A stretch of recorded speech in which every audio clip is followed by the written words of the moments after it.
কেন করলি এটা? আমারে বল, তুই কেন করলি এটা? কেন করলি? কিরে কি হইছে? ডাকছস আমাদের এখানে, কিছু বলতেছস না, আবার কাহিনী কি বুঝতেছি না তো। আমার বাসায় তো কাজ আছে, খেলতেও যাইতে হবে, ওরও তো কাজ আছে। আরে হ্যাঁ, বাসা যেতে হবে না, কেন ডাকছিস বল? কেন মিষ্টি খাও? কিসের মিষ্টি? আরে ওই যে আমাদের যে ফ্যাক্টরিটা কেনার কথা ছিল না নতুন, ওইটা কিনে ফেলছি, ওইটার মিষ্টি নাও, খাও খাও। ও আচ্ছা। হ্যাঁ খাও। তুই খাইলি কেন? আমি তোর খাইতে দিছি? ও খাবে না? তা আমি তো তোর খাইতে দিই নাই। কিরে তোর তোর আমার কিছু হবে না? হ্যাঁ ব্লাড মারতেছি কেন? চল চল।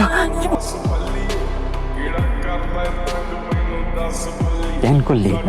হ্যাঁ, কেন করলি? আরে বল না কেন করলি? কেন করবো? কেন করবো না? ঐশী আমার আসছিল, আর তুই ঐশীর বাচ্চার বাবা। বিয়ে করে ফেলতি তোরা? হ্যাঁ বিয়ে করে ফেলতি?